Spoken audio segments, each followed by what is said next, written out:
So yeah, it's if you could work on the when the school cultural district amenities started, thing. Jean called me and she said, I said, I'm looking at this, and because Okay, Travis County should have waited. But do they you have gave a business card? all of their I'll send you an their email I votes sent to one person. They Amy should have Moss, waited to because I make was sure trying there's to get her to represented. There's not a representative from something on it. anywhere east of 35 never materialized, but on TK. Yeah, she tried. ooh, I mean, I didn't see anybody. impressive. Doug made some calls too, but I'll send you some nobody stuff. east of 35. You can chew on it and let me know if there's, And I got And, basically all who the was it? votes. I'm trying to east think of of her name. 35. She was on the PCDC board. City She'd be of very well, because interested in Travis working County, on project instead work. of waiting, they voted She's another first and kind of, gave them all. Now, innovative type of thing. who they picked was a good pick. Oh, the Tirz projected Two values people and that got, I have revenues. no Okay. idea, Oh, okay. and projected three of them are values. outstanding and good Guess representatives. it's But time the other to two, start. I don't even know who they are. But, yeah, but nobody east of 35. That's just people. But I think Man knows all about people are sleeping entry on it. already. So. I guess it's time. We got All right. living in our community fun. Good evening, everybody. Let's 6:30. Let's call the meeting for the Tax Reinvestment Zone #1 Board to order.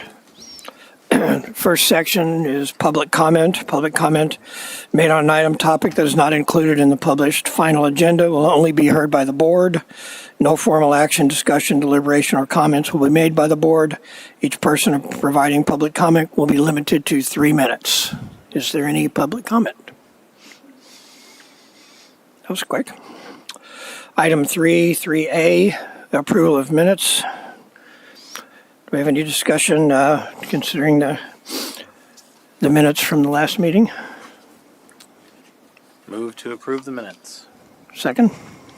I'll support it. All in favor? Aye. Aye. Any opposed? Line 4, item 4A, discuss only. Item 2024-1165, presentation regarding an overview on the Tirz.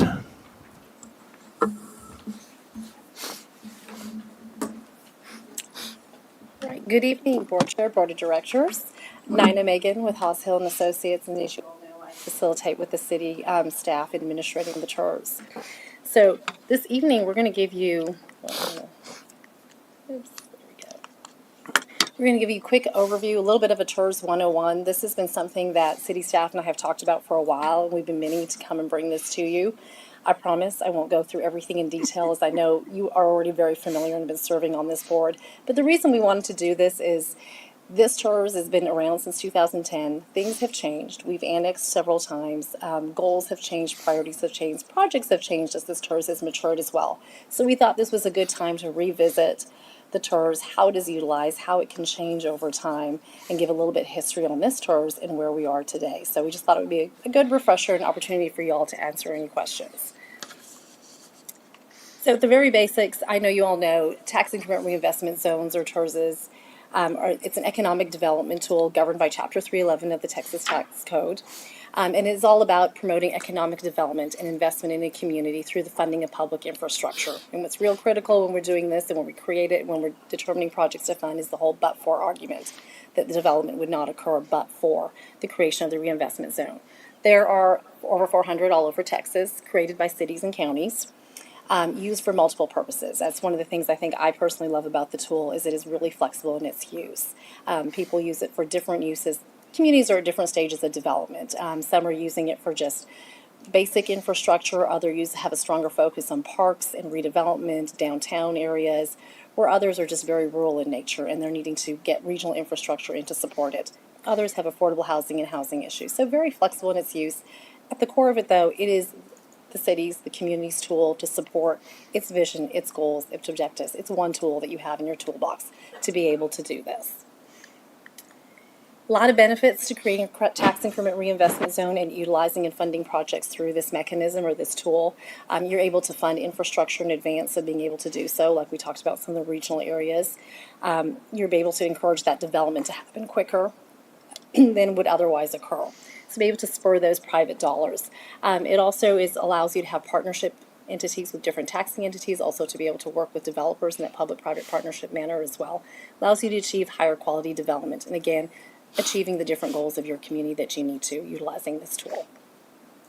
Elements or items that are eligible to be funded, we would think public here, so really anything that's considered public infrastructure, water, sewer, drainage, parks, public facilities, any soft costs associated with that. I think things we need to be careful of is when there's a gated community and those are considered private streets, or there's a park behind that gated community, not necessarily considered public. Public parking garages or parking garages, we often get that question a lot. And unless it's open to the public, it is really not an eligible expense. So public is key.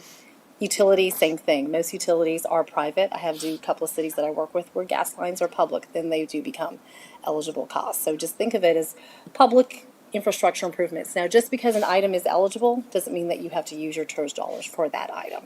This is just what is legally is allowed and within those parameters. But it certainly does not mean that you have to give reimbursement or you utilize that. Again, most communities have different priorities, different phases in utilizing the Tirz tool for different purposes.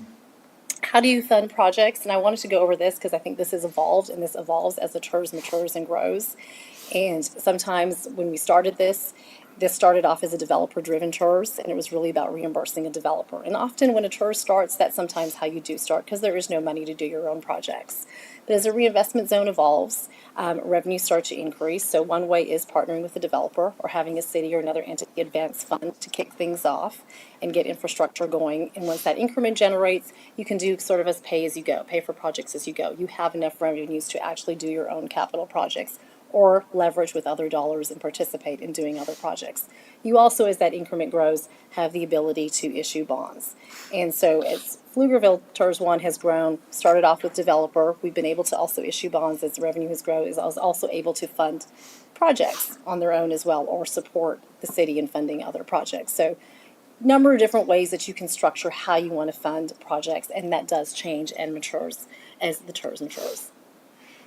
Just wanted to highlight this, and I've already touched on it, that, communities use the Tirz for different purposes. At the core of it, I always say it's a tool, one tool in your toolbox about implementing your vision, your goals, your plans. This community has done a lot of plans, whether it's your economic development plans, your comp plans, you've done work on the 45 corridor, you've done for downtown east. This is one tool that you can help utilize to implement and achieve that vision and those goals. Again, it can be used broadly for different purposes, and every community's in a different phase, and as you grow and mature, priorities change, opportunities change. As you complete something, you may be moving on to something else. So it does evolve as you grow. Just wanted to quickly highlight, I've had communities that work on where rural areas, and they're not going to utilize MUD to fund infrastructure, and they've utilized it to bring in annexation and the Tirz to help fund those regional infrastructure needs to open up an area for development. Others have focused on downtown and redevelopment or brownfield redevelopment, and so their Tirz dollars have gone there, and it's been more urban in nature, and it's focused on more mixed-use development because that was their vision and that was their need. Others is affordable housing. I have one community where it's actually high-end housing because they're not able to attract corporations and industry to their area because they have no housing. So they actually utilize their Tirz for higher quality housing, and in their development agreements there's actually a minimum home size with minimum design standards that goes into that, and it's been a very successful program for them to increase economic development and bring companies in. So different purposes you can utilize. Some have a very singular focus, but others usually have multiple goals, and it usually changes as a community matures and changes over time. So just a little history of where we are, where we've been, and where we are. As I mentioned, this Tirz started in 2010 with Falcon Point. And that was a developer-driven Tirz, and by I mean developer-driven, the city created the reinvestment zone, but it was at the request of a developer, and it was focused on a very specific project, a mix of uses, residential, multifamily, and there was a commercial component to it. And it had a developer reimbursement agreement associated with it. So there were very specific projects that they were putting in, and they were reimbursed through the reinvestment, through the increment that they generated. And at that time, it was needed. Remember, 2008, we had the falling out of the housing market. So this really helped spur development at that time in that area, and has been very successful. And all those projects have been completed. The Tirz was expanded then in 2018 to include the Pecan District. And again, that was another developer-driven project, a very specific project with a very specific set of capital improvements and a development agreement with terms already negotiated prior to that. So that was, again, very specific purpose. In 2022, as we started to work with staff, we looked at same tool, but sort of a different structure. We started to look at what areas of town can benefit from the utilization of a tool like this. So there was no specific developer at that time, no specific project with a list of specific capital improvements. It was how can we utilize this tool to help underserved or underutilized properties or to open up area for development. So very different purpose and very different structure. So we included the 45 area in the Pecan corridor, as you all know, in 2022, and that was more recent. And so we've just kind of started off in those areas. And when we've kind of expanded the zone, it was more appropriate. I said initially we were focused on developer-driven areas, but now we expanded the zone. So we have multiple goals, multiple objectives, limited amount of dollars. How do we spend that on one project? So it was very natural then for as this Tirz evolved to develop a sort of a Tirz guidance. Not, it was kind of, I call it a policy, but it was more of a guidance of how can we spend these dollars. Not something that was set in stone, but it was to provide staff, council, the Tirz board, everyone involved, some guidance on where we should be allocating these dollars or where these dollars would be best be used. So I know that you all have already seen this policy, and I will not go over it in detail. It's pretty comprehensive and covered, from administrative procedures to the types of projects that would most likely be funded, given the priorities and the vision of the community, to how that development agreement is structured. But just a couple of things, consistency with some of the plans that are in place, and we know those are fluid and we know a Tirz changes, but consistency with what some of the vision and the plans and the ideas that are in place by the council. Higher quality development and creating a sense of place was very important. And higher quality development not only in terms of the vertical construction, but in the parks and open spaces that we are doing is, that was part of the vision and the goals of this community. So that was very important. So it goes through a list of them, but regional infrastructure was another one, supporting regional infrastructure versus local roads and things like that. And that is very common for a lot of communities, is that's what they want to support, because you're opening up an area for development and supporting it through that. So again, I'm not going to go through every single item. I know you all have seen it, but just the reasoning behind it was really because we have expanded this boundary. We've got new areas. We've got multiple goals and objectives we're trying to achieve, and this provided some guidance of how do we spend those dollars. With that, I will just open it up to any questions you all have on the history of the reinvestment zone, or even how they work, evolve, or change over time. Be happy, or just any general questions if you all have on the Tirz. Does the Tirz sunset at some point? Yes, it does. It has an end life. Each of these, you had all these different Yes. colors. Each one has a different sunset date? They all have the same date except for the Pecan district. That one has a longer end date. Yes, and that is the point of the Tirz. Once it's fulfilled its purpose, it ends. Yeah, because it's fulfilled its purpose of creating development in that area, it ends. So you'd have to create another, Yeah. okay. Yes. Yeah. You would be. Yeah. Usually you'd move on to another area or where the needs are. Yes. I've seen some cities have multiple Tirz, like Tirz 1 and 2. Was there a reason why we decided to put them all Yeah, into absolutely. one? And we actually went through that analysis. I think both times when we did Pecan District and when we did expanded to the 45 and Pecan Corridor. And there's a number of reasons. There's pros and cons, and one of them actually was administration. When we did the Pecan District, we talked about that okay, well then we've got two Tirz boards, multiple meetings. So that was one thing from an administration standpoint. And then the other was that sometimes if you have too small areas, it doesn't allow for as much diversity in how you can fund projects in that area. So we looked at, there's pros and cons, but we looked at both, and it came to the determination it was better just to expand the existing zone. Okay. Any other questions? Okay, thank you. Thank you. Let's move on to item 5A, 2024-1192. Discuss and consider action on revised Tirz reimbursement request for a total maximum of $4,362,224 for public infrastructure associated with North Point East development. Good evening. In August of last year, the Tirz board reviewed a request from North Point.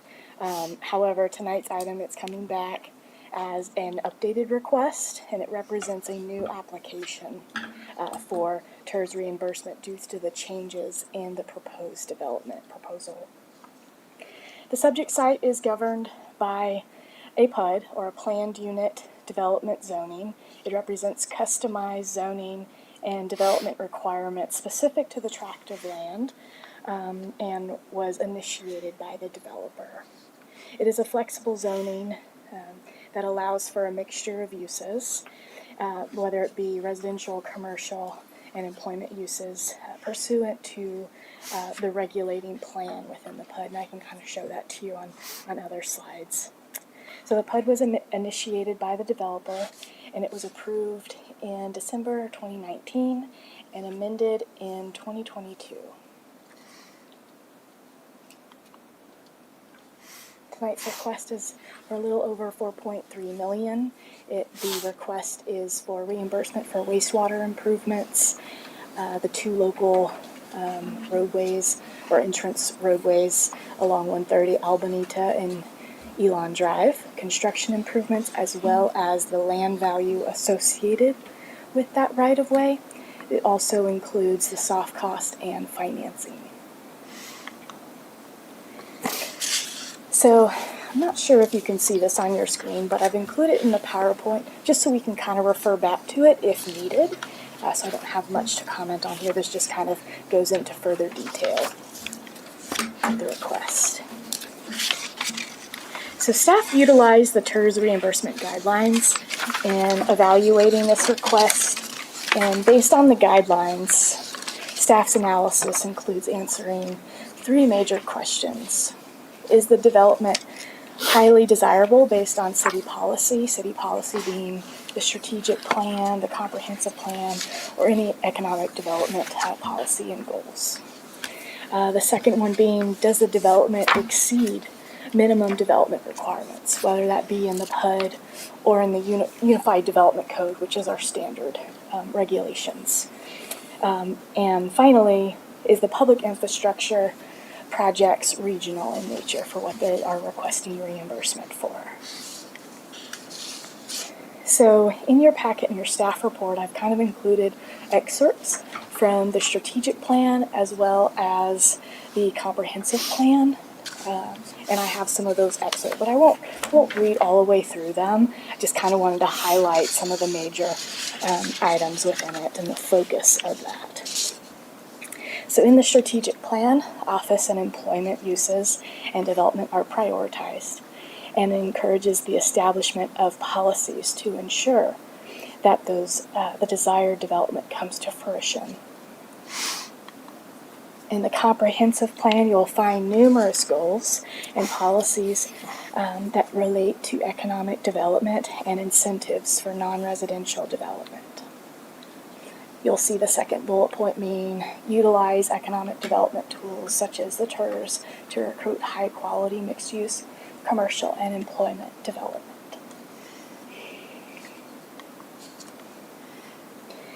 Here are also a few other other goals and policies that focus on commercial employment uses. All of these goals are provided in your staff report for further reference. It is also important to note that the strategic plan and comprehensive plan were used in developing the Tirz guidelines for reimbursement, and it was adopted by council last year in June of 2023. So in the Aspire Comprehensive Plan, there is what is called a future land use map. And within this map, it identifies the subject property as being mixed-use commercial, or that's our desirable land use pattern. And in general, future land uses identified along the SH-130 and SH-45 corridors were developed in a way that preserved area for commercial and high-end mixed-use development as well as employment uses. The high-density residential being complementary to the commercial and employment uses.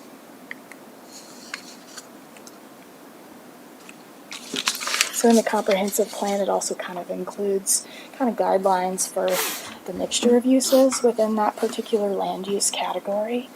So in terms of mixture of uses between residential and non-residential uses, 75% is anticipated or desired to be non-residential within that area. The next few slides just want to kind of go over the PUD with you, how it's regulated. So within this particular zoning, it's a customized zoning, and what is included is a regulating plan that you see on your screen.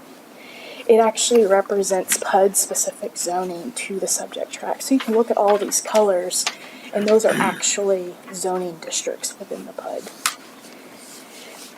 whereby each of the zoning districts has a list of permitted uses within each zone. Within the eastern tract, or the subject site, there are 4 zones, and each zone is described on the screen. EC, the orange, represents Eastern Campus. It was intended to consist of a variety of uses, with the primary focus being an employment destination for Pflugerville. ECSH, the Eastern Campus Senior Housing, I believe that one came into place with the amendment in 2022. Then you have the Greenway, or Greenway East. So the 2 green spots within the regulating plan represent the 2 pocket parks that were envisioned within this area. And N1 represents kind of medium to low density residential in those areas that butt up to Falcon Point.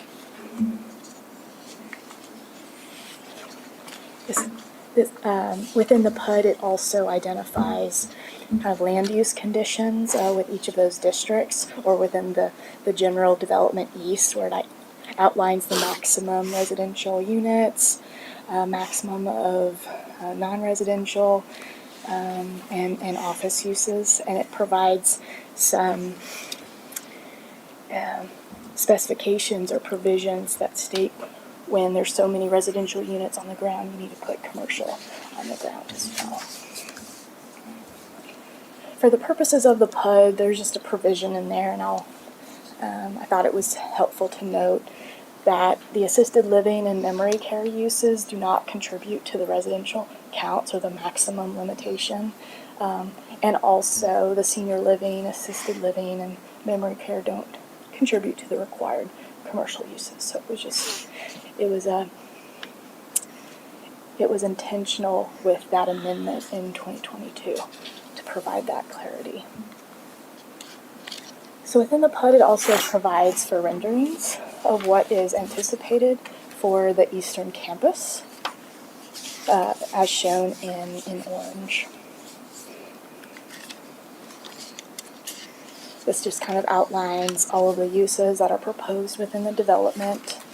You have multifamily on lot 1, senior housing on lot 2, a pickleball and gym facility on lot 3. And with lot 4, their multifamily is anticipated, as well as some commercial space. And then lot 5 being the detention pond. What you'll find here, and I should probably explain the image on the left-hand side, which is the regulating plan. The greenway is not proposed on lot 1. So from a transportation perspective within the PUD, this image represents the conceptual circulation plan, and the circulation for the Eastern Campus is kept to a minimum in order to allow for flexibility of some larger campus tenant. So you'll see that the blocks are much larger within the eastern portion of the PUD. Then for more specificity related to how these streets are categorized and what function they serve, a majority of the streets will be public, with right-of-way widths ranging from 40 to 85. So on the image right here, you'll see in orange there are 2 entrance streets per the concept and concept plan, as well as the proposed final plat. Those are proposed to be public. And then on lot 1, where you see the purple and blue segment, those, while the site development was kind of generally laid out there, those particular private streets would not be provided. So they operate more as private drives. So pursuant to the PUD, private streets will be limited to certain areas, public plazas, shared space plazas for local events, and also if a private street is proposed, it must have public access and utility easements. So in general, in comparison, on lot 1, which is reasonable for a multifamily development not to provide private streets but more private drives, that's what is proposed with the development. A streets, which are shown in purple, the entrance drives, those were shifted slightly, but are generally representative of the PUD, how the PUD was proposed.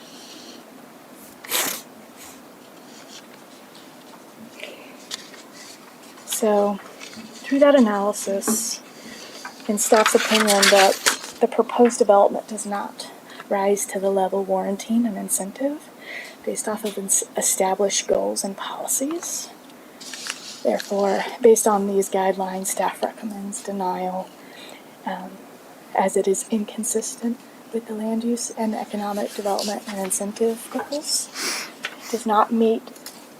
It does not exceed minimum development requirements, and regional improvements are not needed for this development.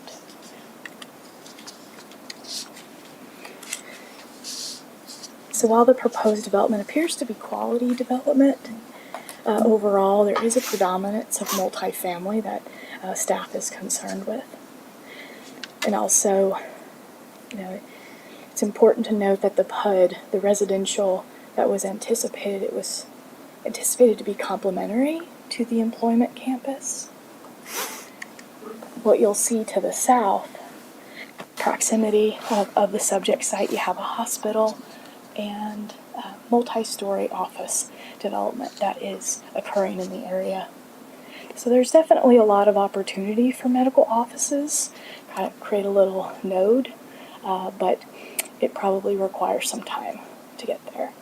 But we are seeing that multi-story development immediately south of the subject site. In staff's opinion, the development is not exceeding the minimum development standards and is creating a deficit in public parkland and amenities with the removal of the triangular park that was anticipated for Lot 1. That's pursuant to the regulating plan.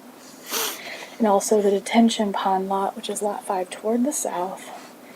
It may receive credit for public parkland, but it only provides for passive recreation and is almost entirely encumbered by water.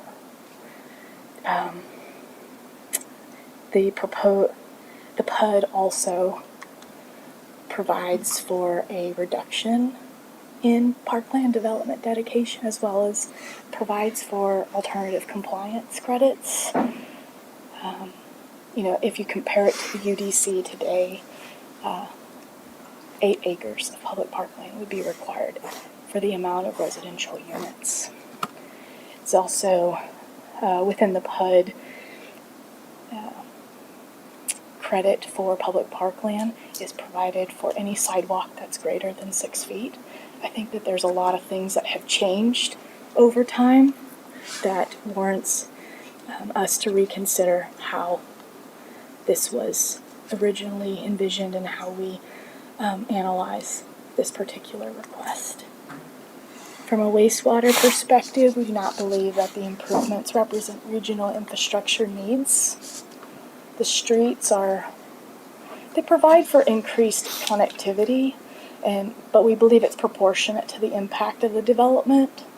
They are required by the PUD and provide for that necessary internal circulation. It's an image of the detention pond. While this was not The detention pond was not requested to be reimbursed through the Tirz. We just thought it was important to provide you that overview. But the city is actually constructing a portion of that pond, which is associated with the roadway, Colorado Sand Drive. And so really that's the remainder that the development would be, or the developer would be required to provide in place.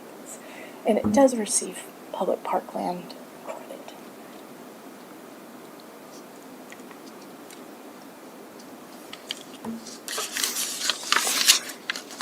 So, we recognize that the PUD zoning and compliance is not necessarily the purview of this board. We thought it was important to provide for context.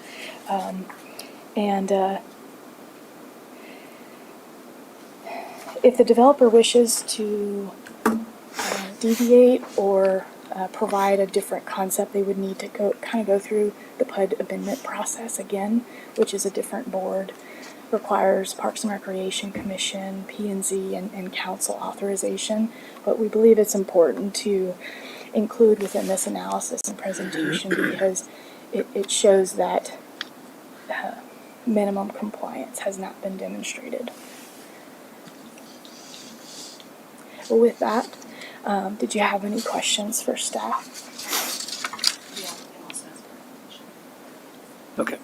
I was just going to ask, just clarifying, because I think you just said this, but the PUD has not been amended as of yet. They have not gotten permission for this new proposal of the land uses.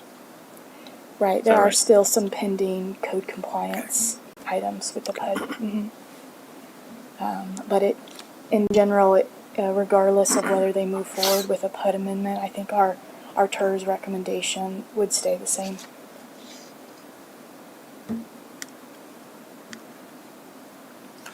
Can you explain the term passive recreation? Yeah, so that's more for pedestrians. Right.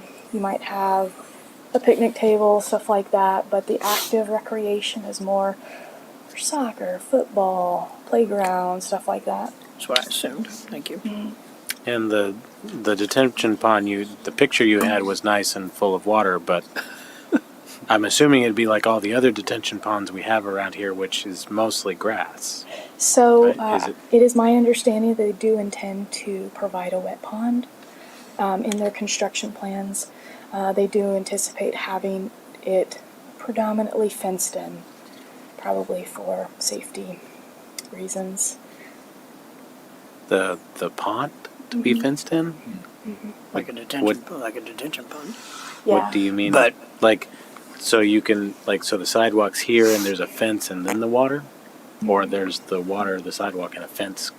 So sidewalk, fence. Well, sidewalk, some landscaping, fence, water. But we're using parkland credits for that pond. Right, and we are working with the developer, our Parks and Recreation staff, as well as Planning and Development Services on trying to come up with a solution. But as of right now, we do not have one. Okay. And this, Okay. I think they have probably a better rendering in one of their presentations. I'm not sure, but this sidewalk trail, this expanded sidewalk, goes the full length of SH 130. So it has an expanded streetscape yard. But based off of the configuration, here we go. That pond is not readily visible to the residents. They'll have to know that that's the route they want to take when they are exploring the area. It does provide some options or potential for connectivity in the area for other trails. But we are concerned that it is primarily encumbered by water and does not have much recreational value beyond that. Just for a point of clarification, this is a detention or retention basin, not a detention basin. Right, it's a So retention. the plan is that there would be water in it all the time. That is their proposal. Now, Okay. I don't believe that the PUD requires it to be a wet pond. I think that's at the discretion of the developer. Okay. But there's definitely some nuances to how the parkland is regulated within the PUD. Can you speak to the city's assessment of the proposed, that blue water line? I won't be able to provide much detail other than a proposed wastewater line is proposed to extend to Falcon Village Lane, I believe. Is that what that one street is called to the south? So is it intended to serve other properties in addition to the one that's in? At this point, it's my understanding that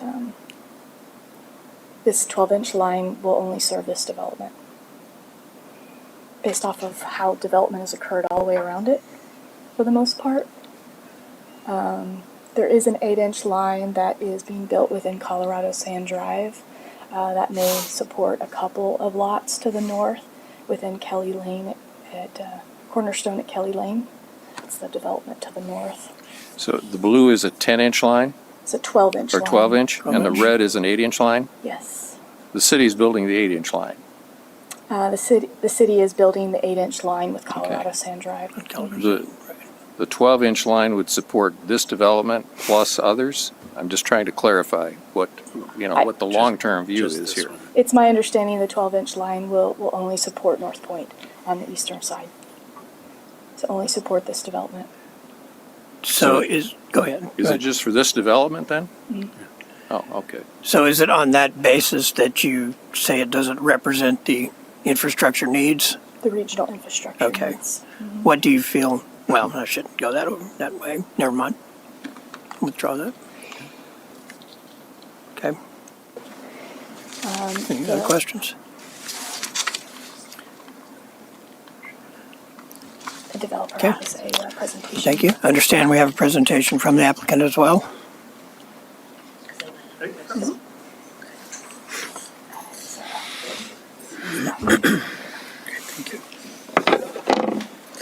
Hello, and I want to thank you for your service. I know what it is like to sit in those seats for public service, and it's a big commitment. My name is Cheryl Cole, and I sat on the Austin City Council for 8 years. And that is one of the reasons they brought me on about 6 months ago, because when I was in that service, we were dealing a lot with the reauthorization out of the domain and some of the preliminary work at Mueller and a lot of time with Plaza Saltillo. So with all of that, I only know from the city council perspective that it took a lot of work between professional staff and city council going back and forth on what we were trying to achieve. And that is not an easy process. And a lot of times there were things that staff thought that the developer wouldn't do. And they said, oh, yes, we will do that. And it was just a lot of back and forth negotiating. And a lot of that also happened at the council level. So I appreciate your service. And I'm going to turn it over to Robert to talk about specifically some of the questions that you asked. Thank you. Robert Wall here with Verdot Capital, leading the development here on the East Track. I think probably the best place to start really is the application history, but also the core of why we're here. We are here because we're building public infrastructure. Two things that I just have to correct right off the bat. The wastewater line does serve us as well as the north neighbors, and the roads will serve everybody. And Colorado Sands is a road that we worked with the city to get dedicated and to get built.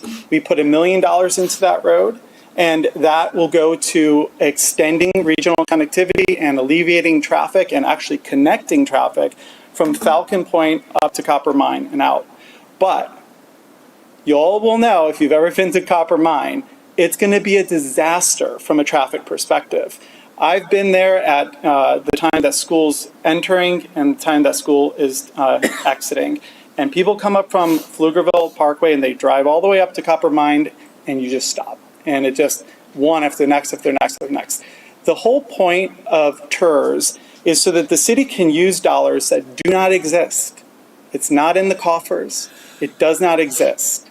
We build something so that it creates dollars. And in creating those dollars, we could do things that benefit the community, that benefit the neighborhood, that build infrastructure, that create places to be, that create a way for traffic to flow, people not to waste so much time getting to work and also going to work. Because as you'll see in some of these uses, they are commercial uses. We will have employed on just the sites that are developed.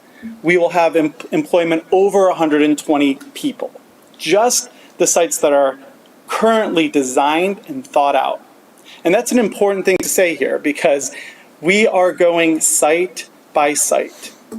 You do final plat, and then you go site design by site design. And it's critical because I need to address the first slide that Aaron put up, which is significant changes resulted in us being here today. There are no significant changes. From our perspective, 1 year ago, it's the same thought process, but only got better. When we got the Tirz board to approve a Tirz term sheet a year ago, and many of you were on that board, it was because we were doing this. What we have today, and which I'm excited to show you about, is the build out and the design of Lot 3, which is going to be a regional draw for people, for employment, and will complement tremendously any of the residential that currently exists in Falcon Point, as well as the residential that will be built on the East Track. This application history slide that you see before you, it's critical to understand that Lot 1 was the same. Lot 2 was the same. Lot 3 is a million times better than a concept that wasn't designed out, that we don't have renderings, that we don't have the tenant who would be coming in, renting that space and providing something unique that does not exist anywhere in Central Texas. And I'll address that once he gets up here, but he speaks way better about PigFit than I. But what we do know, the only significant change is our ask. And it's only to the benefit of the community and the tax base.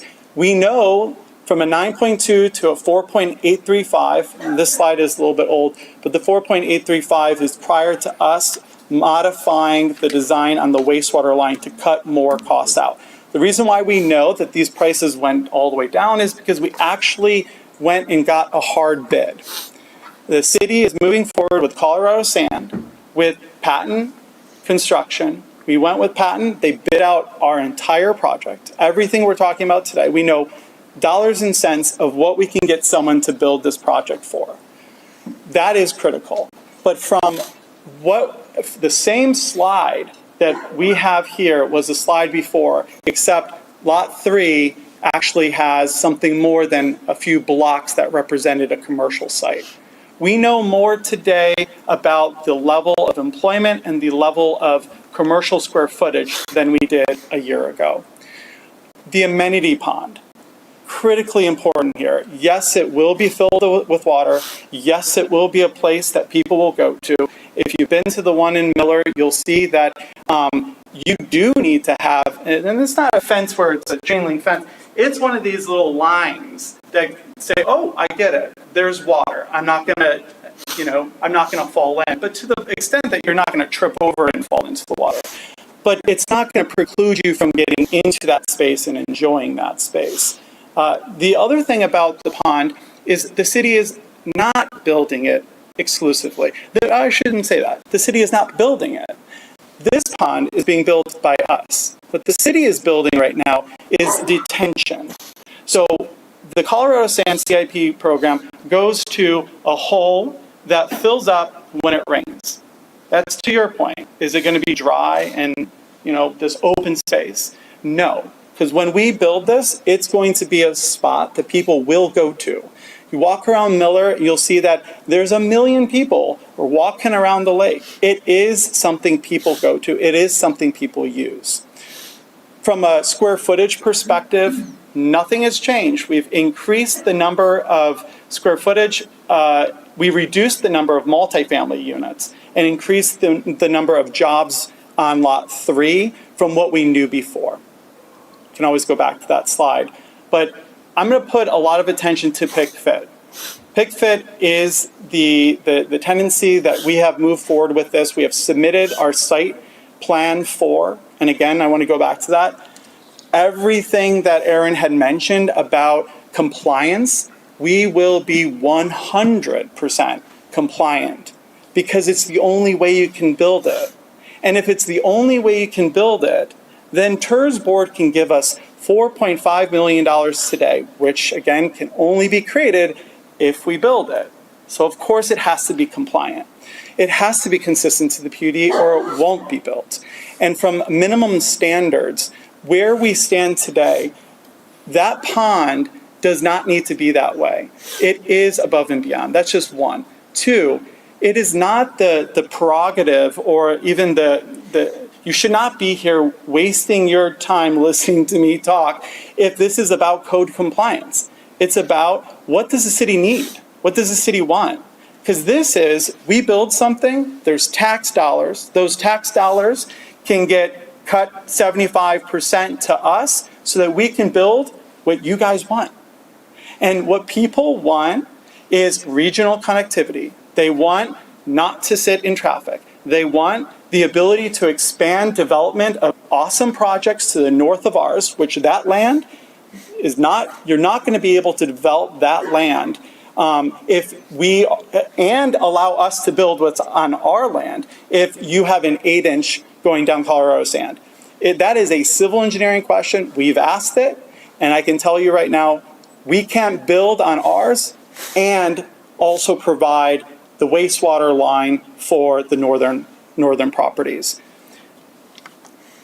This is the layout that we have currently. Again, this is the site plan level that we're moving forward with the city. We have 90,000 square feet of fitness, retail, restaurants. We have pickleball courts indoor, pickleball courts outside. We have a 130 visibility. We have outdoor amenities. To come across. And I'm going to steal the words from him because I'm just rolling with this, is pickleball is becoming a commodity. You need to have something that creates a place, a reason why someone says, I want to go there. I don't want to just go to a picnic table, grab some burgers, sit down and play pickleball because you know what? It's too easy and too fast to build. This location with both cafe, with food and beverage, with a rooftop bar, with indoor courts, with a fitness center, with retail, shops on that corner of the roundabout, which you can barely see on this one, and outdoor courts, which will bring in regional and national tournaments for pickleball. This level of play, when I look at the quality of a building, and I see this, and it's a rendering, and you know, probably tie us to do something like this or better.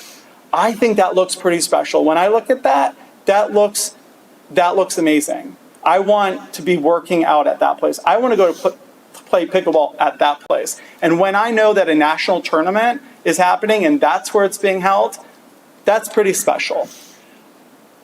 That's just some random pictures that give you a look and feel of this. But I think this is the best time to bring Micah Vera of PIC-FIT up here to talk a little bit about what PIC-FIT is and how it's going to improve this location for this community. Mike? Thanks.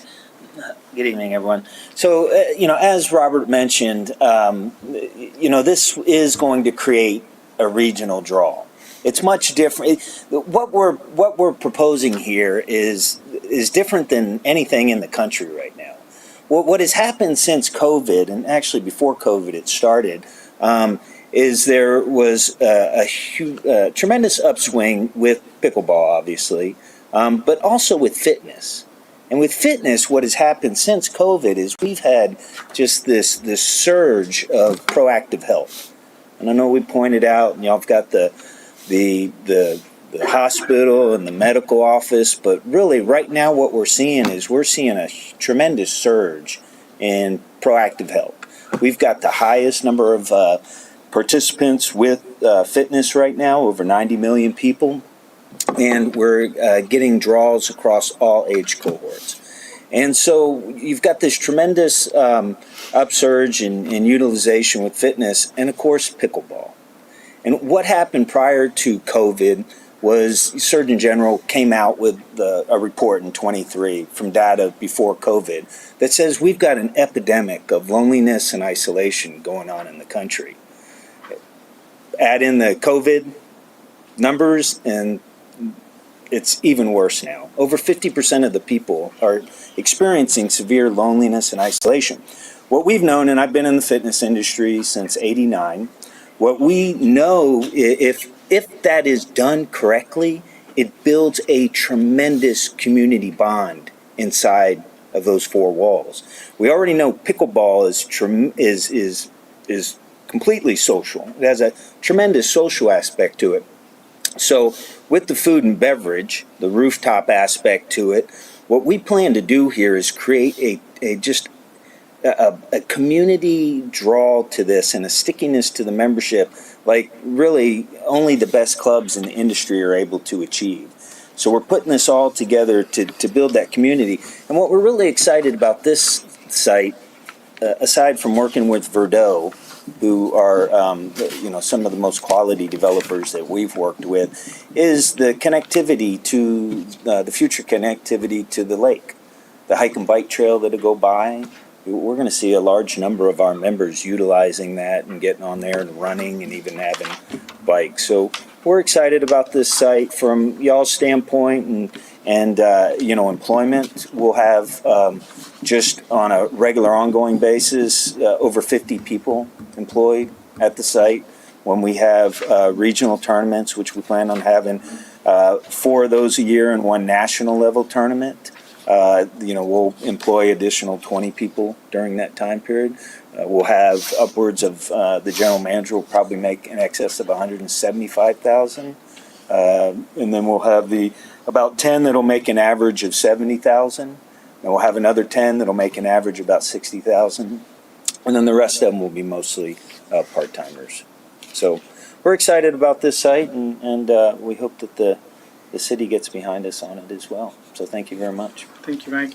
A few things that he touched on, I think, are important in Tirz understanding or Tirz determination is the level of income that they're paying, as well as the regional draw. The regional draw brings a lot of money from outside in, but it also brings a lot of activity, high energy, high activities into this area. So this is the Ella. Again, here, nothing has changed. I know the team on Lot 1 is in discussions with the city to ensure that whatever is actually approved here is code compliant. And by code compliant, that's also, to the extent that we've got Greenway, our Greenway understanding in the PUD has always been pocket parks scattered conveniently throughout the East Track. And from a location perspective, on a conceptual map, that's one thing. The most important thing is that once you know what you're going to build on a site, that you place those parks where it is convenient, where it will be used, and where it is functional. And so I'm going to probably get into a territory that's going to take us down a rabbit hole, but I'll keep it really clean by saying Greenway is not parkland. Totally separate. And as long as we think about it that way, then we have to think about parkland to say the PUD literally allows us to write a check for parkland. Okay? We are not doing away with parks. We are putting parks where they serve the people who will be coming into this area, who will be living in this area, and who will be working in this area. And those parks are best designed and laid out when you know what's going to be on the sites, not conceptual, when you know what's going to be on those sites, which is why it's best to do it at the site plan level, which is what we're doing. Lot 2, Hayden Grove, if you all remember this, the design hasn't changed, employment hasn't changed, assisted living, memory care, independent living, these are areas that will, I think at our peak, at full occupancy, we're at about 52 to 55 employed individuals. We have a restaurant bistro on the corner, and we have a salon next to it. It is a mixed use, vertical mixed use. Our Lot 4, we do not have a plan for Lot 4. What we need to do is to build a critical mass. We need to be able to build a location, a place that people come to. That pond in Lot 5, the pond on Lot 5, Lot 3, these two things are going to anchor on the north and the south, a region that creates high energy, and that from the list that Nina provided in the beginning, I'm like, every single one we check the box. So then the only question is, what is the infrastructure? We are giving land to build roads. We're building wastewater lines that serve outside of our property. We are building a trail system. We are augmenting that trail system to make it highly amenitized. This pond is not a detention pond. It is a highly amenitized pond that retains, that has when you're driving north on the 130, you will see that pond, you will see the fountain shooting the water up, and you'll say, what is that? This is a representation of what the feel of it would be, but as a place that people can go to, they can walk around. We can have farmers market at that north side of it as it butts up to Lot 4. Again, at the site plan level, we get to figure out how best to put that building at that pond. But we are building infrastructure. Infrastructure must happen before the design of every single one of these sites is 100% done. But I can again assure you, it will be 100% code compliant.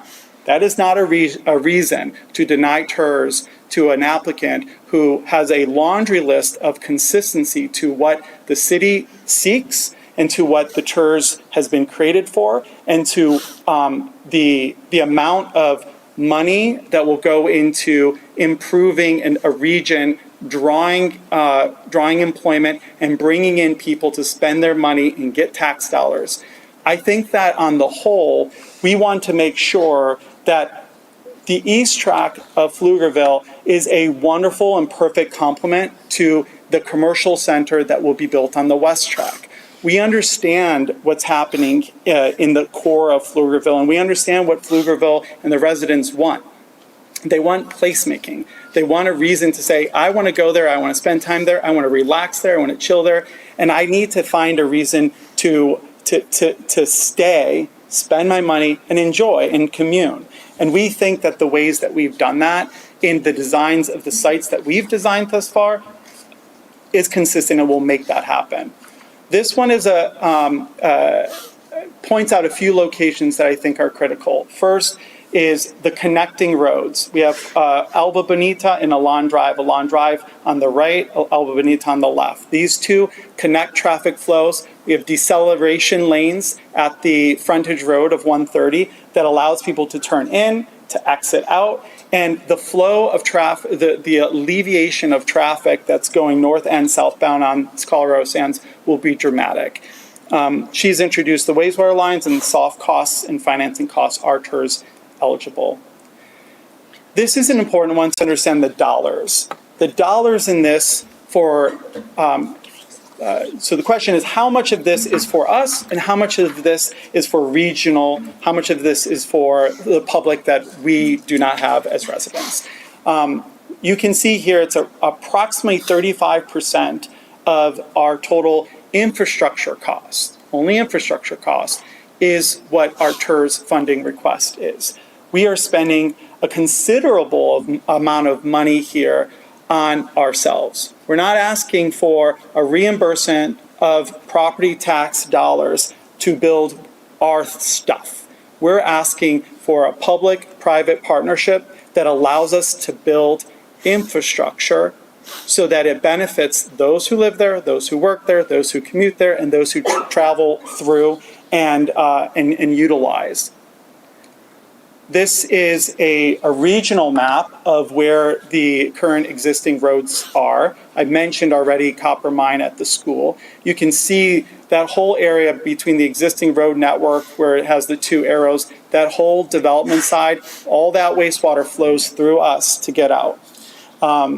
The proposed deceleration lanes allows easy access to Lone Star Ranch from northbound on the frontage road from 130. Those roads will alleviate a ton of traffic coming up east to eastbound on East Pflugerville Parkway and then up Colorado Sand. I think it's absolutely essential if you've ever driven on that road today. Other things about the wastewater line, we talked about it, just to clarify, that point right in the middle there, that serves everything from our entire site as well as everything coming from the north. I am happy to make it a requirement that we can prove this out on a civil engineer because it's important that we can make that point utterly clear. It is not a political question. It is an engineering question. The PUD. The PUD and Alba Bonita and Alon Drive, these are roads that we are dedicating as public right-of-way. The PUD does not require us to create deceleration lanes into entrance roads. Those conceptual drawings on the PUD do not dictate where each road must be, but certainly is consistent to what we would want in this region, which is the connectivity. The PUD allows for 1,200 units of multifamily. We're at this point less than 700 units of residential. The public infrastructure dedicated for the right-of-way, nothing has changed on that. That's always been the same. So when the Tirz board approved $9.2, $9.3 million of Tirz a year ago, nothing has changed. And the greenway on the east track is defined as small pocket parks that serve as amenities for surrounding residents and offices. These pocket parks will be to the acreage necessary per the PUD scattered throughout the east track in considerable amounts so that people can use it conveniently. I think I've made throughout this, I won't reiterate, but a lot of what has the city staff has pointed out, we disagree with from a compliance standpoint only because it's all handled at the site plan level. We're asking for Tirz dollars to handle infrastructure, which must happen before every site is designed out.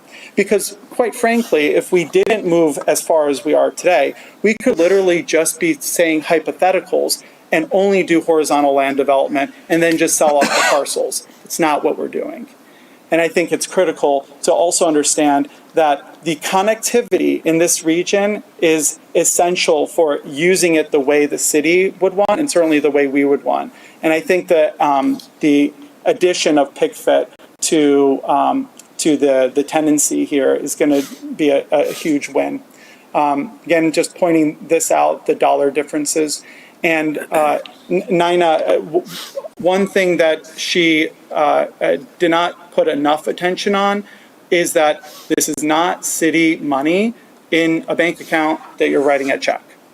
This is, we must build the buildings and we must get the level of property taxes into the coffers over time so that that money can be used to pay for infrastructure costs.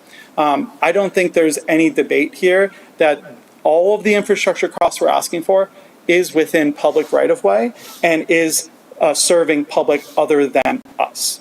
And so with that, I'll just open it up to any questions you might have.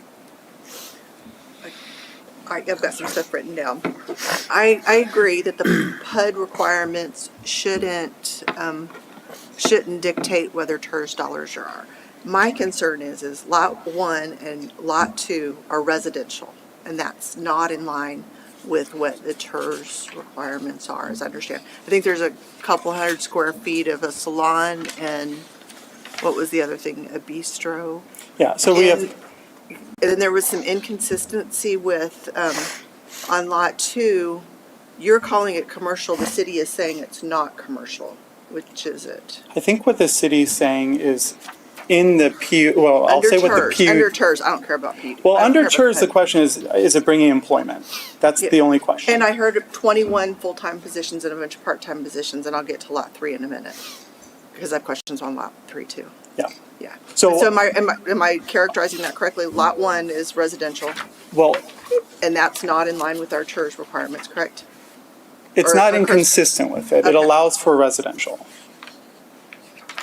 To incent for, Not for incentive. I think if I could provide just a little bit of clarification. So the goal in kind of outlining the provisions of the PUD was to articulate kind of the vision of the development when it was established several years ago, was this high density mixed use environment.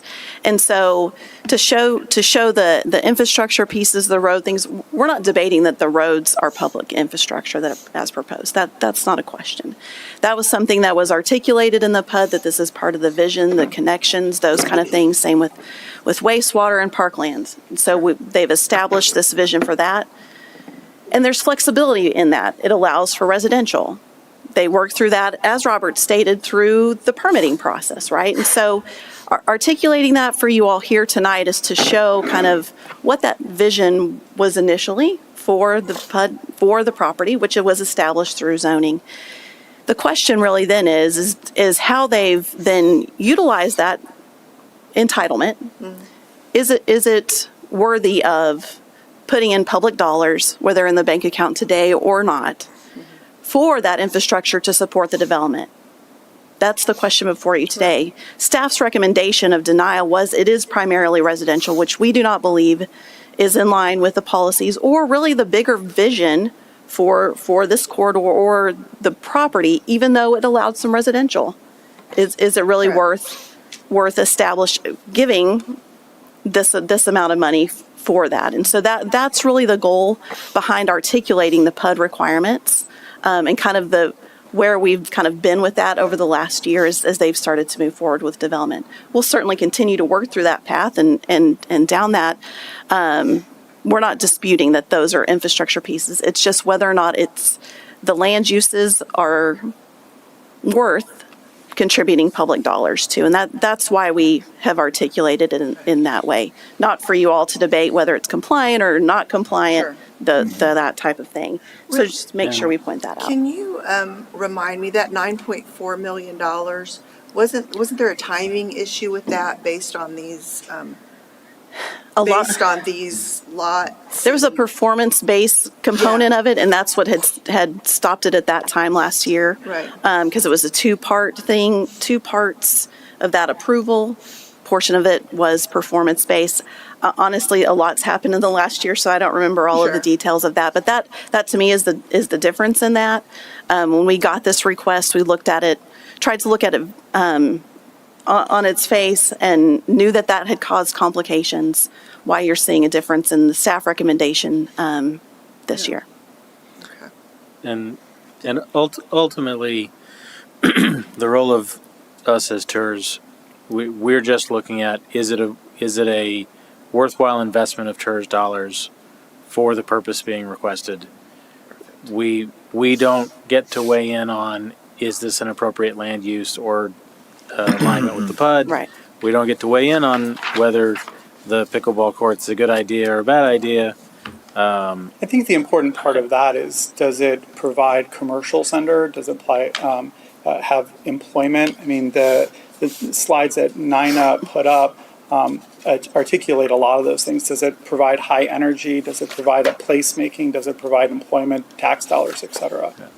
So I have a couple of, I'm sorry. No, please. I have a couple of questions on that. So you mentioned that that y'all were the best developer they've worked with. Where else have they created one of these places? So Mike has worked with Gold's Gyms before. So not done one of these? No, So this here- is a unique concept. new but- concept. Except for there are two other pickleball facilities in the last 18 months that have landed within the last Address that 5. one. And what you're describing sounds really close to what the pickleball capability in the rec center is going to be. None of Really them, close. yeah, none of them have that fitness. None of them have a restore. None of them have a rooftop bar, restaurant, Has there event been a center. market study on saturation of pickleball in the area? Yeah, and Pflugerville, you know, the area, Round Rock actually for over you're not Round Rock, but it's close enough, over 100,000 actually comes in the lower 50s of all the municipalities, over 100,000 for a density of pickleball courts to active players. But understand ours is not only pickleball. I mean, the fitness is going to be a huge aspect of it, and the recovery aspect of it also, and the food and beverage. But it's all putting it together. So we've got an operating partner with this Active Wellness, and through them we have developed over 55 sites. Some of them are full wellness facilities.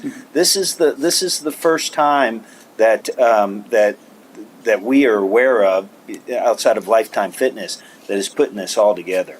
And we're doing this at a different level than Lifetime. Lifetime's more of a white box type situation that they've got into operating model now. So this is a lot of hands-on, it's a lot of touch, it's a lot of community build.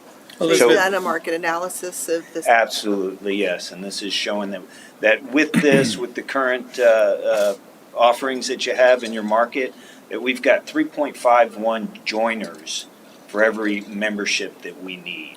So it classifies it as an exceptional potential. And Elizabeth, one important differentiator is that you cannot have a national tournament at any of those competition spots.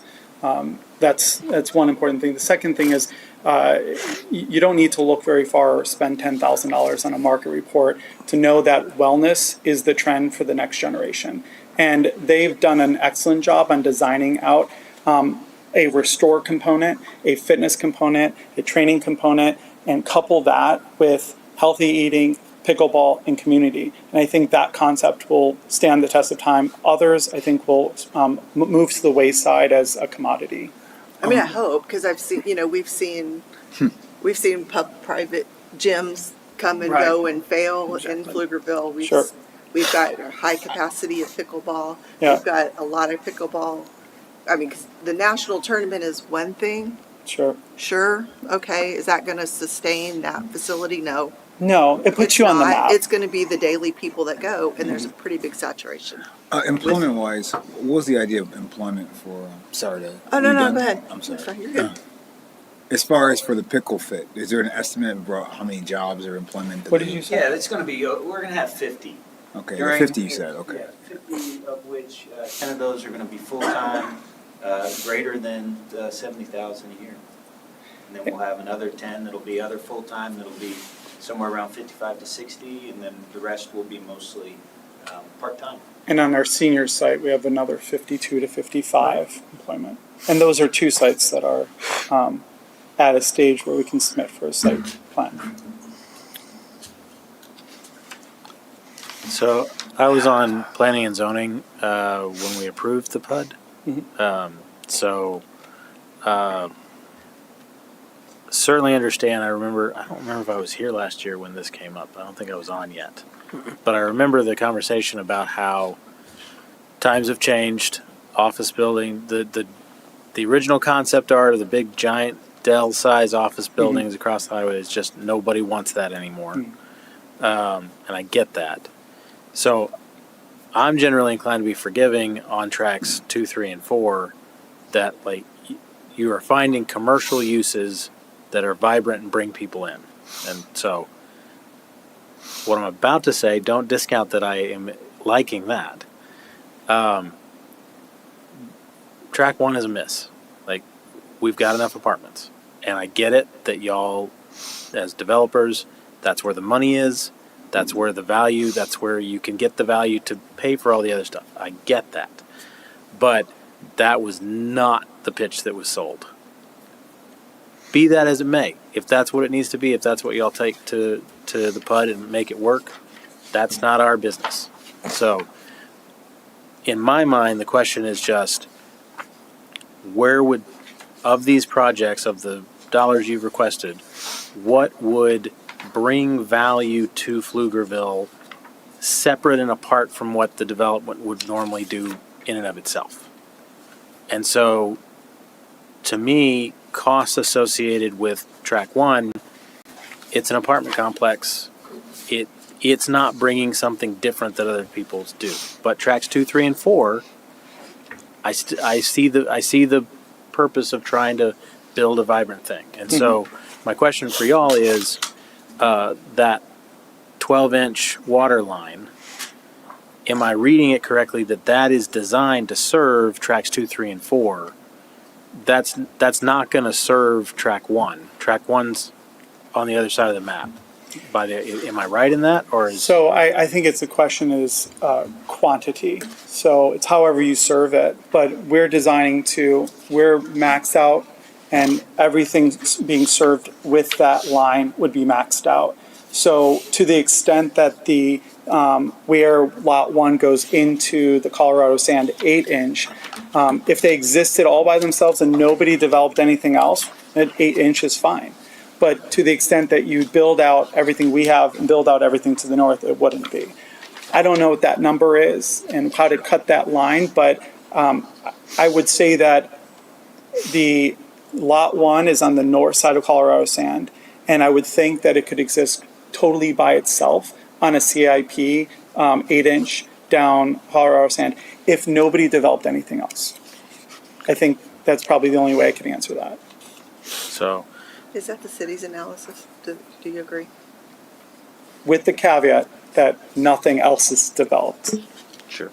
Yeah, we need to, I would believe that's just to support the North Point East development. I would need to confirm with our engineering team. Right. No But that is my understanding. I would also just point out that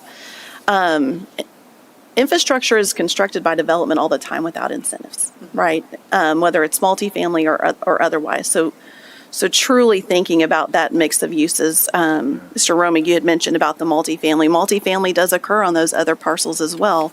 It's shown as senior living. There's a small component on that one lot that's 2,000 square feet.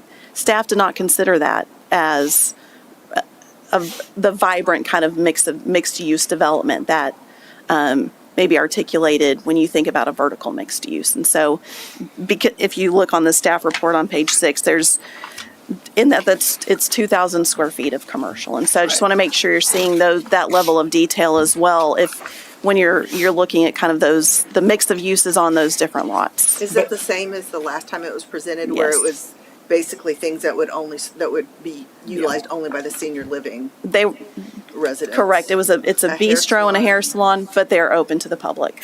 But Emily, I But think in a Yes. neighborhood that's really the senior living that nobody Right. would actually, they're not destination places. Right. But Emily, I think it's fair to note that Tirz is not only something that creates high energy and vibrant location. It doesn't have to be done by one lot. Our lot is an employment center.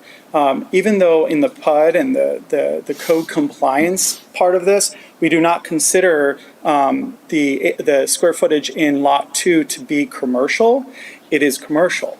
It is also residential. It's how you want to parse it. The reason why that was said in the PUD and why it's all confusing is because, and rightfully so, we agreed to it. We didn't want that to qualify for the 3 new commercial uses for every 500 multifamily units that were created. And that's fair, and we're good with that. But I think it's important, it's a different analysis under Tirz, because we are employing a lot of people. We are bringing a lot of people in, and when they come into this area, they're going to spend money. When you come in and you visit people, and when you are employed in an area, you're going to spend money in that area. And I think that's an important part. The only thing I will mention is I've been to several city council meetings where I was shocked by the paucity of the amenities for seniors. And this is part of the thing that brought us into this area for Lot 2.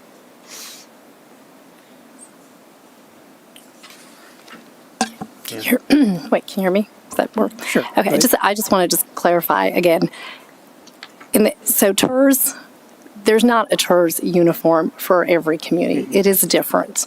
And they have guidelines in place. And this is an incentive. It's not an entitlement. So we can't uniformly say Tirz is not for this or that. Again, I think Emily reiterated at the beginning, we're not debating whether your projects are eligible or not. It is the best use of dollars in this case for this community where they are and to meet the goals and objectives that they're trying to achieve. So while in some cases other communities may use it, in this case, staff, yes, looked at multifamily as not something that they were wanting to incentivize because you don't necessarily have to. And so that's just where they are. It's not a uniform Tirz for the whole state of Texas or something like that. So I just wanted to clarify that. There are several senior living facilities in Pflugerville. Has there been any city support to subsidize the infrastructure associated with them that you know of? Not that I recall. No, I'm thinking of our newer ones on Kelly Lane or even Pfluger Farm. No. I don't think anyone is in a Tirz district. So this is but for, it could still be, I mean, the point of the Tirz is if.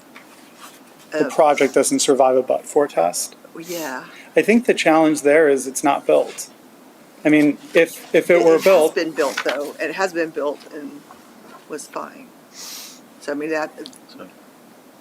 Well, every project is different, and I think when you're looking at this lot with the economics of this location versus any other ones, it's a different analysis. I will say this, that this project on the whole, the question I think we should all be asking is $4 million relative to what we're spending, and mind you, we're not even talking about Colorado Sand. Like Colorado Sand is a separate thing. All that land was given to the city, $1 million was put into the pot, and we're building a road that's connecting neighborhoods. All of that money, the question is this infrastructure going to help the community live better, live more vibrantly, reduce their traffic times, be efficient, and get employment into this area? And I think the answer is yes. It concerns me that a little bit, and I may be parsing this wrong. You've made the point a couple of times that you seem to be trying to leverage the fact that you're spending twice as much as you're asking from the Tirz in an effort to, it almost looks like, hey, we're behind this to this extent, why can't you get behind it to this extent? I'm not sure how I feel about that necessarily. I guess all's fair. What I want to know is how much does the proposed overall success of this project hinge on the successful development of Lot 1 with these 375 multifamily units? I would like to take the first part of your comment because it's important that you don't feel like I'm up here saying we're spending all this money and I'm not accusing. I'm just asking. And the reason why we're here asking for that is because we're serving more than ourselves. If we are serving just ourselves, I could not stand up here and ask for money. Okay. But we are serving others. That's the first part of it. The second part of it is, to what extent does the multifamily economically make it viable for the rest of the projects? Is that it? So I would say this. The important thing about how these all interplay is if we built a pickleball, a PigFit, for example, and maybe we say that everyone's on board and they love that idea. If we just do that by itself, I think that it helps tremendously for that purpose, for retail, for restaurants, for our commercial uses, to have a high density area of residential where people live, so that you can have that component of live, work, play in this area.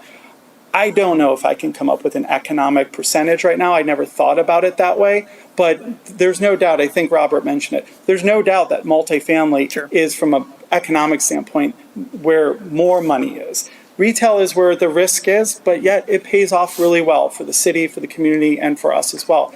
But it's this unification of all of these uses in a very smart way. I think that's where you get the win. Thank you. Lot 4, do you have any idea about the employment projections for that or not? Yeah, maybe it's too early here, but The only thing I would say is that we could, based on what we have today and based on a number of square footage of commercial, we could just do a number of employment to commercial. I would just be guessing. The hope is that we do have retail that, you know, potentially has 2 or 3 people employed in each of the retail spots. how many retail spots would there be typically? Again, at the site, we haven't designed anything. It's just an understanding of what that is in light of the sites that are designed. This is a multi-story structure. Correct. Also, the upper levels would be what? So we have retail on the ground level, Okay. vertical mixed use with living above. Okay, so is that office professional on the second level then, but potentially, or when you say mixed use, what? I mean, there could always be office. And I think that if, from a timeline perspective of what we forecasted in our Tirz analysis, is if that's built in 5-6 years from now, office might be a really big thing. And I can tell you the highest paying price per square foot for office right now is Music Lane, I think in probably all of Texas. And it's because it's creative offices. I'm not saying that we're going to have a Music Lane here, but I can tell you creative office, there's a space for it if you do it right. And we are thinking about ways of how do we bring in the right commercial mix into Lot 4.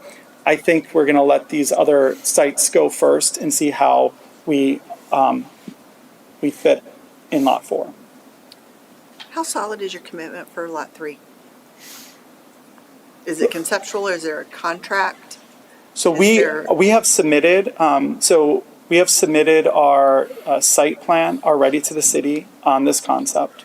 The concept right now, and I won't speak for Mike, but Mike and our land group for Lot 3, the goal is to be in partnership in a joint venture through the land development and then them as a tenancy to continue operating as a tenant. I mean, are you still in discussions? Is there a contract? How solid is this? Yeah, it's a written agreement at this point. What we need to know. LOI or a contract? I'm sorry? Just a letter of intent or a contract or? We have an agreement with the tenant. It's hard to do a lease until we know what the city allows us to build. Point. We're committed to the site. So this estimated number of residential units on Lot 4, is that, how much of an estimate is that? I mean, I think it's a good estimate compared to, from an acreage perspective, compared to what we're building on Lot 1 and what, from a density perspective of how we would aim at it. And note, the PUD does allow for 1,200. Right. And we'll be considerably less than that. no, that's fine. I understand you don't have a plan for that, so you're just winging it, but I get it. Okay. I'm curious about the staff's assessment of the 2 roads that they're requesting reimbursement for, kind of what your approach has been and what your thinking is. So the 2 roads, and Aaron articulated this in the presentation, were part of the PUD. They do provide connectivity. That's what roads are intended to do. And so Colorado Sand is being constructed by the city. There's contribution by the adjacent property owners. It is considered regional and provides for a great kind of relief outlet, really, for Kelly. These types of roads, like Alba Bonita, that they are roads we see all the time developed by developers. That it's Aaron had a great word for that. The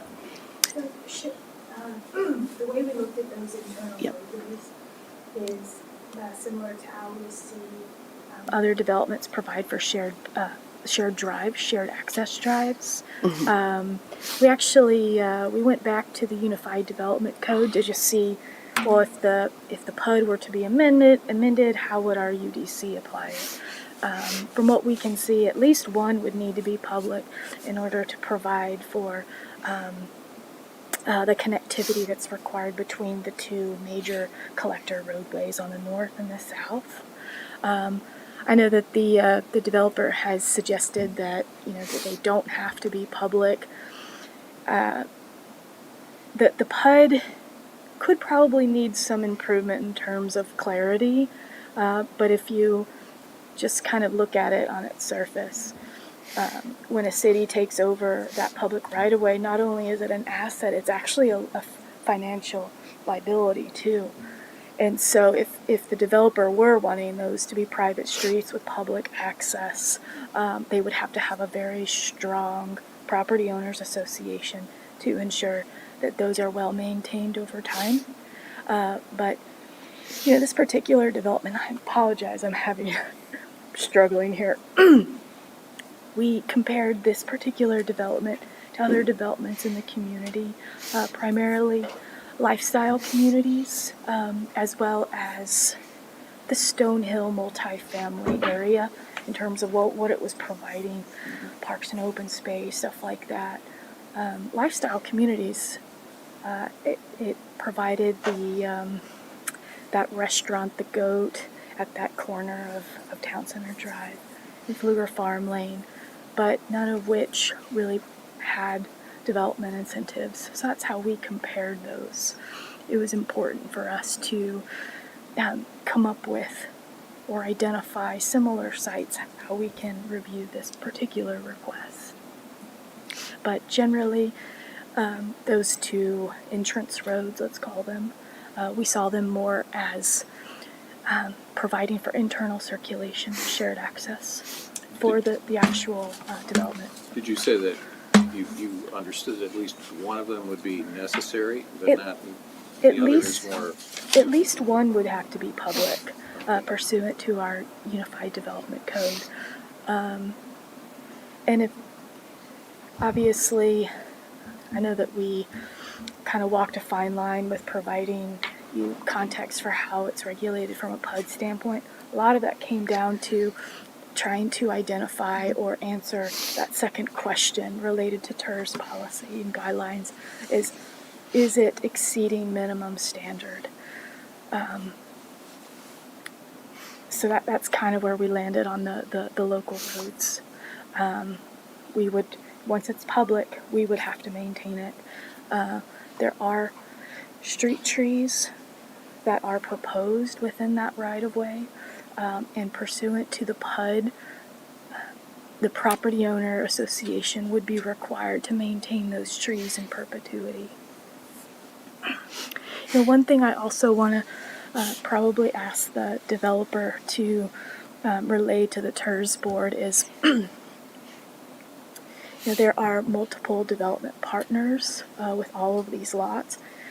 Can you describe or relate to the board how you would intend to, or which party would be with the Tirz reimbursement agreement? Good question, and happy you brought that up. The East Track is composed of 5 lots. One of those lots will be regional detention, and we'll turn it into an amenity for all the other 4 lots. There will be a property owners association, which we've already drafted up. We're ready to go. It's just we need to figure out what our next step is with submissions to the city. That property owners association essentially will be Verdot. The lot 1, like Aaron said, we have Verdot and another development partner are already engaged in designing that lot 1. Lot 2 is 100% us. Lot 3 is 100% us. Lot 4 is 100% us. So there is a third-party development partner on Lot 1, which necessitates a property owners association, but that property owners association is essentially us. So whatever we're doing here today is going to be compliant within the PO. So just for clarity, would the proposed reimbursement agreement be with Verdot Capital or the Property Owners Association? The Property Owners Association. Okay. On lot 1. No, for the whole thing. Okay. Aaron, I have another question, maybe, Sure. or Emily. The other pickleball, the commercial pickleball facilities that have opened in the last, 18 months, did any of those get any city subsidy or support? No, one is just south of us. The other did not. Okay. I think an important point is that you need to be able to have a lot of mixed use to create the type of energy that you're going to get.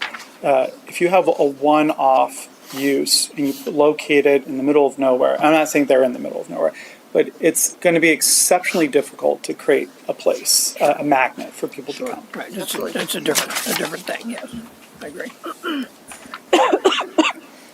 Just a question on PickFit. You mentioned there was 50 or 55. Where are these? Are there others in Texas, or is this moving into this market for the first time? I'm just curious. Those are your developments. No, so we've so with the operational partner that we have on this, they have them throughout the country.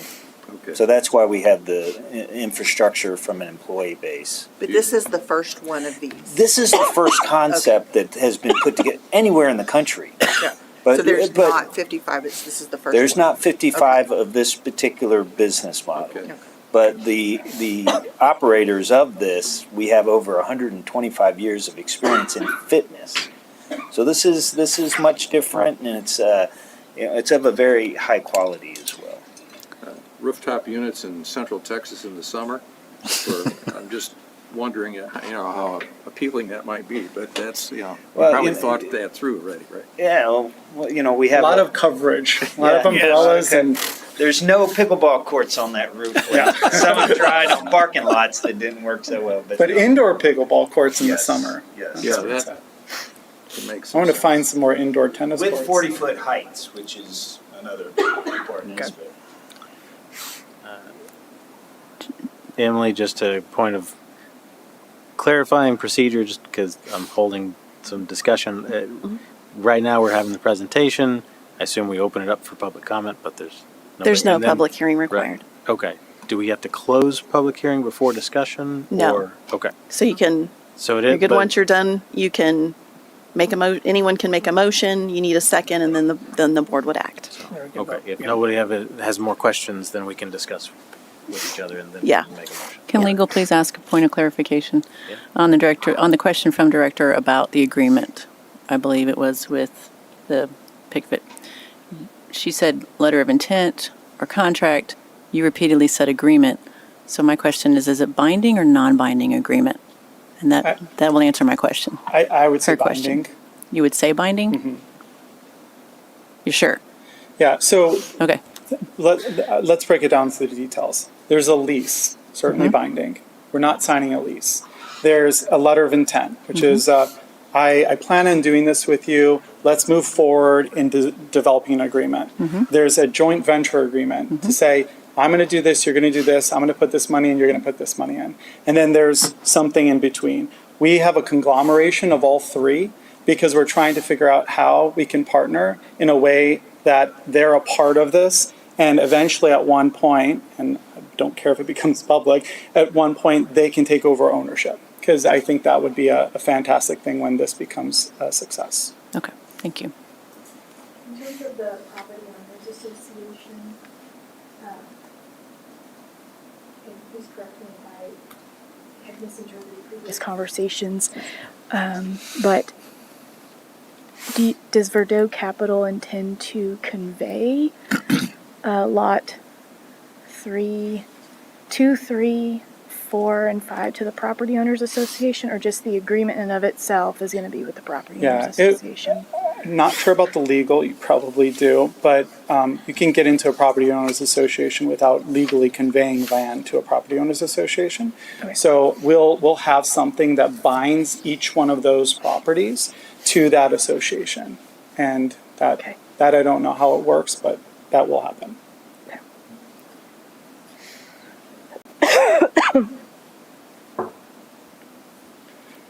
Other questions? Other discussion?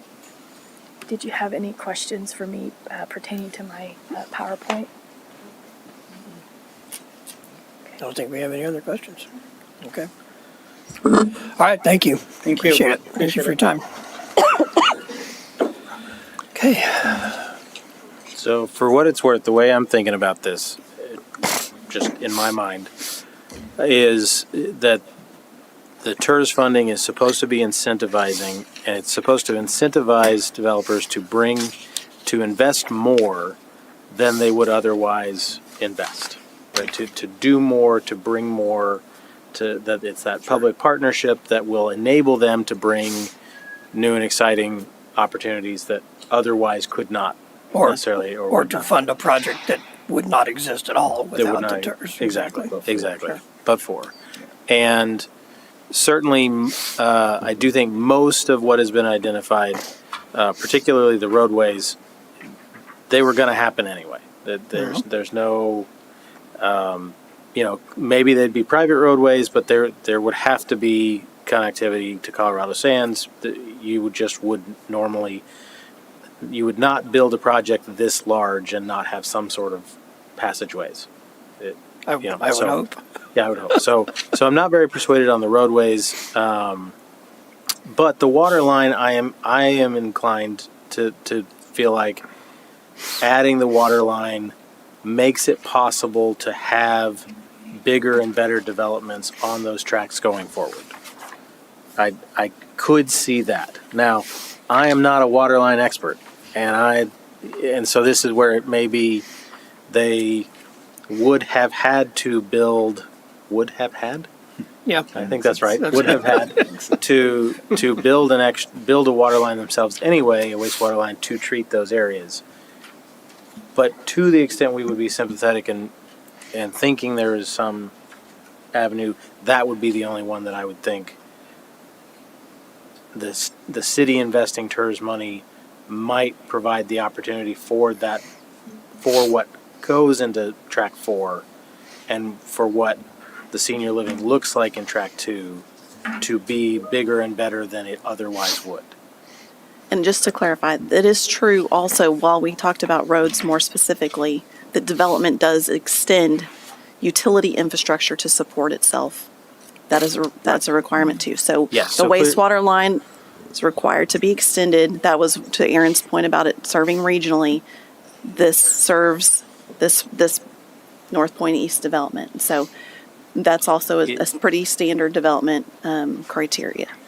Do we have any sense that the 12-inch, like doing it this way, is more than they would necessarily? Because they could, like the roadways, they can decide to go small. We'd have to, if we don't fund these roads, they could choose to do private. They could, we have to be okay with that if it fits in the PUD. But with the waterway, would they have had to do? Well,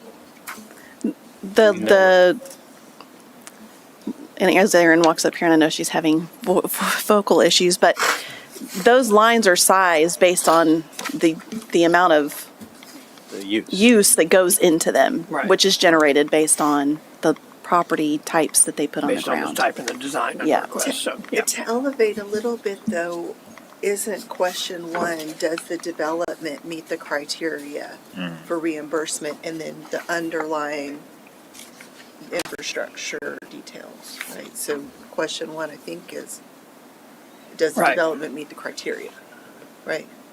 Sure, that's our top line question, certainly, which I think it kind of skirts the edges of part of it, but I think in general it does.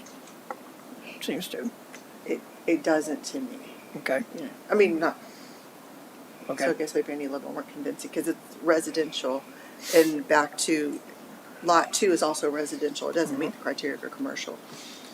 And lot 1 and 2 and 3 have been done without public dollars before, so the, doesn't meet the but for. And 4 and 5, we don't, 5 is the retention pond that will happen last anyway. And 4, we don't know what it's gonna be. So I may be missing something. I'm looking for how to make that. And Yeah, please. I- 'Cause no, you do a lot of P and Z really well. so yeah, I can see an argument for adding an increased water line extension builds the capacity for the track, but also the area. So I get it that it's not adding a new water line in the regional plan beyond what was needed, but it does build more capacity than was necessarily going to be there but for our investment.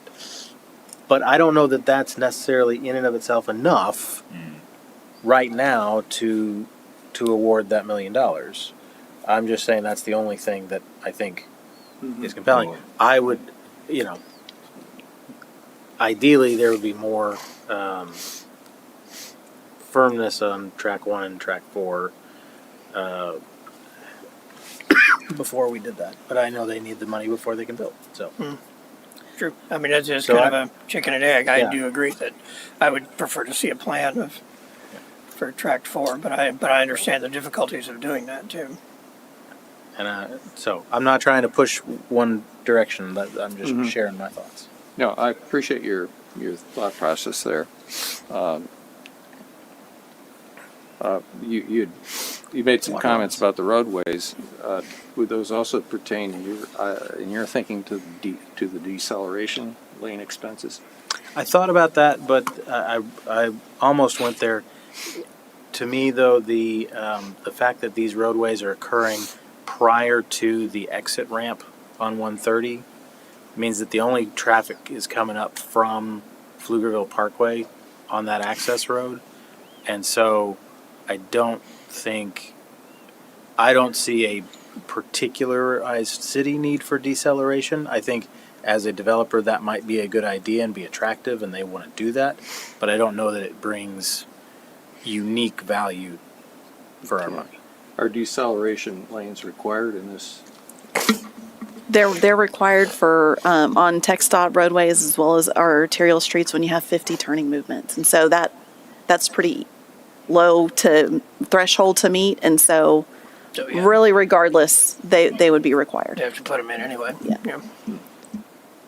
I think, did you want to address the wastewater? Yeah, I just wanted to clarify. It's the blue line, which typically represents water. It's actually a wastewater line that's proposed, and it's sized to be consistent with the, the red line to the south, which is an existing 12-inch line, and it's sized for the LUE count associated with the development. And that most of the Cornerstone at Kelly Lane, the development to the north, is in a different wastewater service area where, the contours of the land lend itself to connecting to the east, further north. So I'm hearing an inconsistency with what the city believes about the 12-inch and the developer believes about if it's regional in nature. Is that correct? Is Right, that because you two parties don't agree on the necessity of the That's 12-inch. Is that what we're hearing? That's what I Okay. That's what I think. There's a couple of tracks probably south of, what is that major collector at 685? Coppermine? Yeah, I guess it's Coppermine. The tracks south of Coppermine would probably tap into the 8-inch line along Colorado Sand Drive. Which is that red line that you see Right. that's under construction by the city. Sure. In my understanding, the flow is to the south, and I guess to the southwest. So you got a 12-inch proposed line. Southeast. Yeah, southeast. It'll be headed southeast. We're kind of at an angle here. There you go. All right.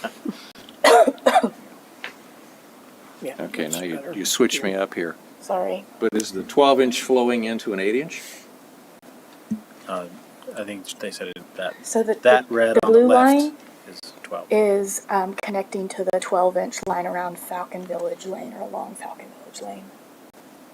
Which is the shorter one on the left-hand side. The shorter one. Oh, Oh. down at the The bottom. red, the red on the left is 12. The That's red on the 12. Yeah, right it's is- just the red on the Okay. Colorado sand is the Okay. 8-inch.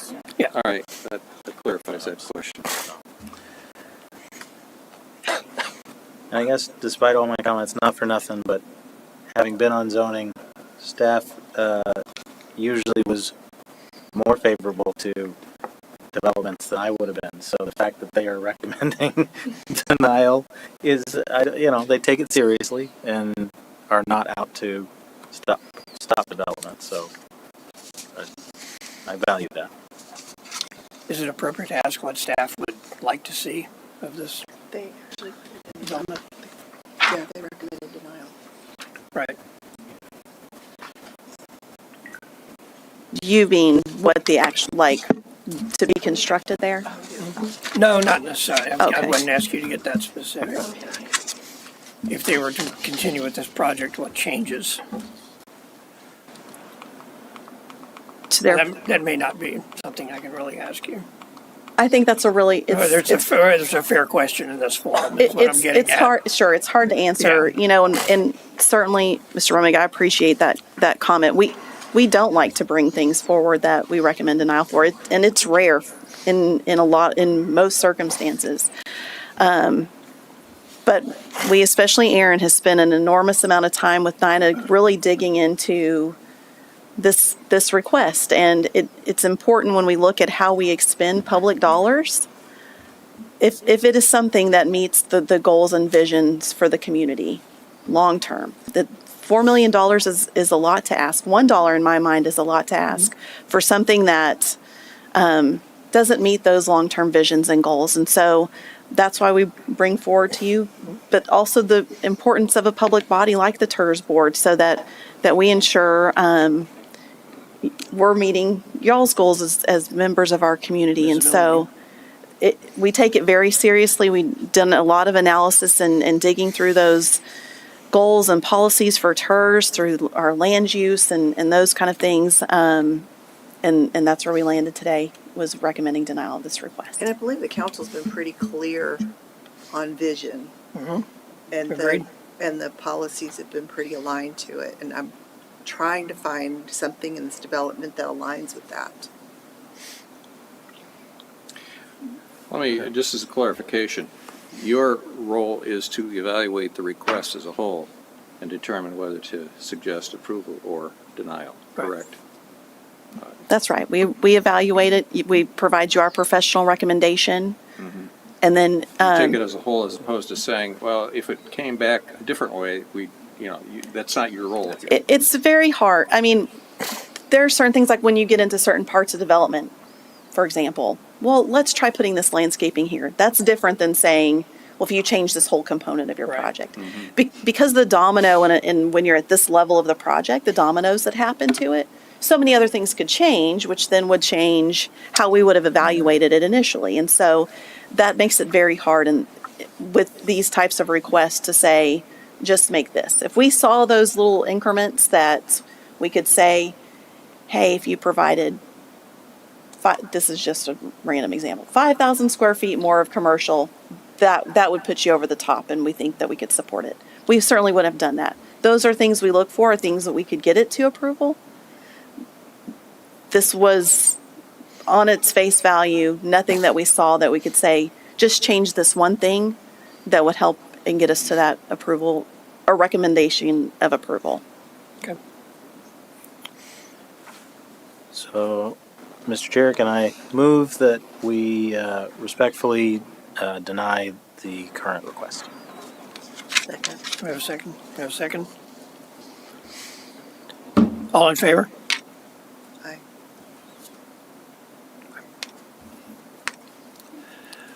Any opposed? Motion to deny passes 5-0. Okay. I believe we can now safely adjourn the meeting and get out of this cold room. Chilly.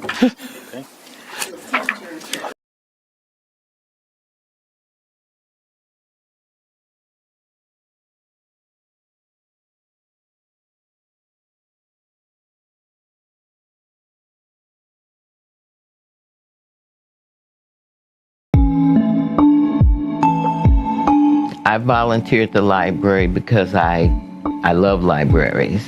I have a little bit of a family history.